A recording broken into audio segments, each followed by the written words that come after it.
What's good, YouTube? It is your main man, the ItzKasuna, and it's about that time where I show you guys my dual swords build, since a lot of you have been asking. I got a lot of good feedback on my last video where I did voiceover, so I think I'm going to be doing that a lot more moving forward, but without any further ado, roll it.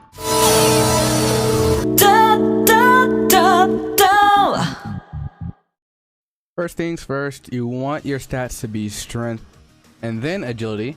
Strength because crit damage, agility because offhand attack. I think we all know the gist of dual swords by now. My personal field food buff is max HP level 6, weapon attack level 8, level 9, attack MP recovery level 10, critical rate level 9, and max MP level 9. Sorry for the stuttering. When it comes to skills, this can get a little bit irritating. I wanted to do a star gem, a build without star gems. However, I made a lot of mistakes early on in my build process, so it resulted in me having to pick up a sword mastery star gem for extra attack, quick slash for extra attack speed, mirage evasion, I think that's self-explanatory, and just XP gain up level 10 just to have. But those aren't a requirement if you have those skills already.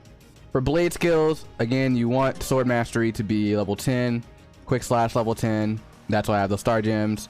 War cry level 10, berserk level 10 for attack speed, and you want swift attack at least level 1. You at least want the skill. For shot skills, you know, general gist, quick aura, decoy shot, very important, non-negotiable now. Magic skills, impact level 7 and finale level 1. For survival skills, this is optional. You can have HP boost level 5 to 10. I have it level 5, but I plan on getting it to level 10 down the line when I have more skill points, but I digress. Support skills, brave aura level 10. Battle skills, you want all of these level 10. Whack, you can keep it level 5 if you want to save skill points, but I suggest having it at level 10 just so you can get those juicy higher damage shining crosses way more often. Critical up level 10, intimidating power level 10, you know, general stuff. For katana skills, you want Shikuchi. If you have a star gem for Shikuchi, you can skip this. I actually have a star gem for it, but I didn't skip it, so, you know. Dual sword skills. Dual swords mastery, you want this to be level 10 for crit rate and accuracy. It helps with grazes. You want cross parry level 10, so you can get the buff whenever you use it. You're not going to be using it as often as, say, like, you won't be using it that often in, like, parties, but you'll be using it pretty often in solo, so you want it level 10. Phantom slash, you want level 10. Shining cross level 10. You know this. Come on. Look at my face. You know this. You know that this is the main bread and butter of your build right here. This isn't level 10. Just make it level 10, okay? For the greater good. Flash blast level 10. Some people have reflex at level 10. I actually don't know why, but I keep mine at level 5. I don't really need it that much. It's usually just a combo starter for me. Storm Reaper level 10, so you can get that juicy short range damage buff on the next skill. Dual swords control level 10. Come on. Godspeed level 10 for agility. And unsheath attack. The unsheath attack is a little bit less important, however, it still helps. Saber aura, you can actually just skip this skill, to be honest. You can just skip it. I have it as level 1 for when I'm doing Studi, so I can, you know, maneuver a little bit faster and, you know, move on to the next mob that I need to kill. You just want quick aura. God's Warcry struggle is a little bit optional. That's optional, but I typically don't have it in my build. If I don't need any form of recovering MP other than attacking mobs, I just skip any MP recovery. This build has such high attack MP recovery that you actually don't need any MP recovery skill. So, fun fact. For dark power skills, you want Soul Hunt at level 10. Come on. I think you guys knew that this was coming. It's dual swords. Dual swords is a great class, don't get me wrong, but it can fall under a little bit without Soul Hunt. So you want Soul Hunt. It'll be one of your main DPS skills. And you want Eternal Nightmare so you can proc Soul Hunt. Eternal Nightmare, you can keep it at level 1 if you want. I'm gonna try to get mine at level 10 just for solo. It lowers defense and that can be really useful. It slightly eliminates the need for physical pierce. but I'll get into that a little bit later. So for the sword, I opt for attack speed 11%. Well, attack 11% and attack speed 20%. And the reason I do this is because in my build, attack MP recovery for me is more important than damage. And survivability is also more important than damage. With higher attack speed, you get higher attack MP recovery. And the delay after you do your attack is lower. So you're better off with higher attack speed than higher damage, if that makes sense, in my opinion.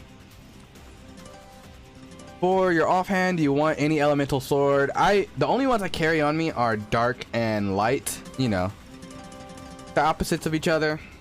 For the armor, you want attack 10%, critical damage 21%, critical rate 23%, and strength 10%. The reason why you want this instead of, like, say, traditional stats like this is because on dual swords, your main stat is strength, and your weapon gets you to 300% critical damage.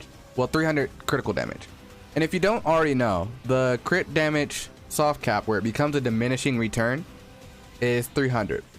Basically, after 300 crit damage, the crit damage you get after that is halved. So say that you get 10 crit damage on an additional gear, and you put the additional gear on, but you're already at 300 crit damage before you even put the additional gear on. That crit damage from that additional gear is halved to 5. So you get 305 crit damage.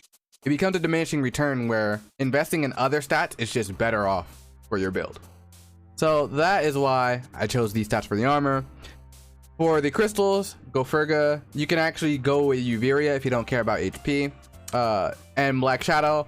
Down the line, I might upgrade Go Ferga to Uveria for the extra MP and for the minus aggro, since this build has a lot of aggro, you'll come to see. For that additional gear, you want a gladiator helmet. You can go with 14% or 15%. It's whatever your budget can manage with. For the crystals, you actually want Wandering Wheel for 75% attack speed and 5% attack. And you want Dark Lord for 5% attack, short range damage 3%, and attack speed 20%. Plus the minus aggro is a little bit handy because this build, again, is a little bit heavy on aggro, and you'll come to understand that down the line. So that's for the additional gear. The reason why we choose gladiator helmet, if you don't already know, dual swords need a lot of stability. When it comes to weapons, you want stability 75% or higher. And for the other gear, you're wanting stability as well. 15% stability is very helpful. You also get some stability from strength, if you didn't know that. And so a gladiator helmet is probably one of the best ways to compensate for that. You also get 5 critical rate, which is very helpful for crit resist bosses. You'll already be at over 100% critical rate without this, but that helps a lot. For the special gear, you want, okay, I'll give you options. You can use a Machina ring, you can use a muscle talisman 5, I think this is 4.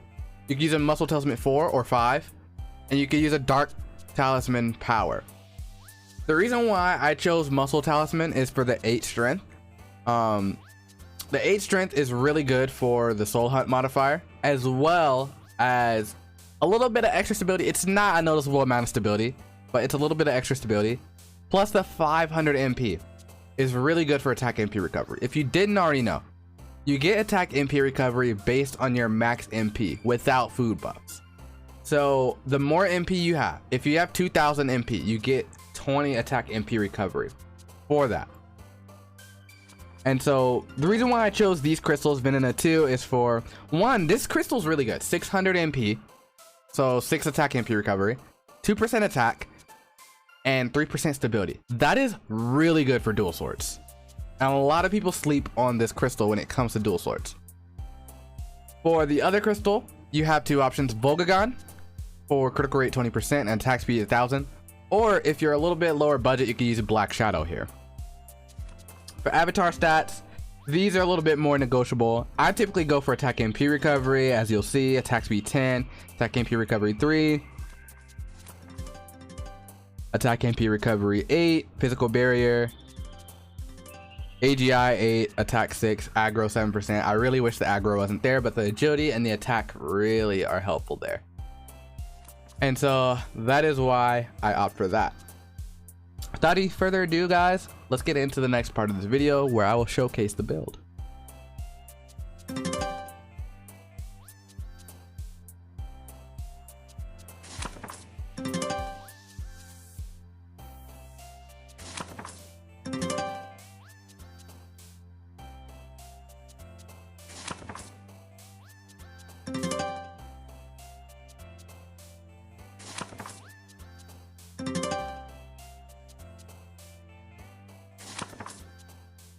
This is post-editing Kasuna, and in this footage you get to see me fighting Finster.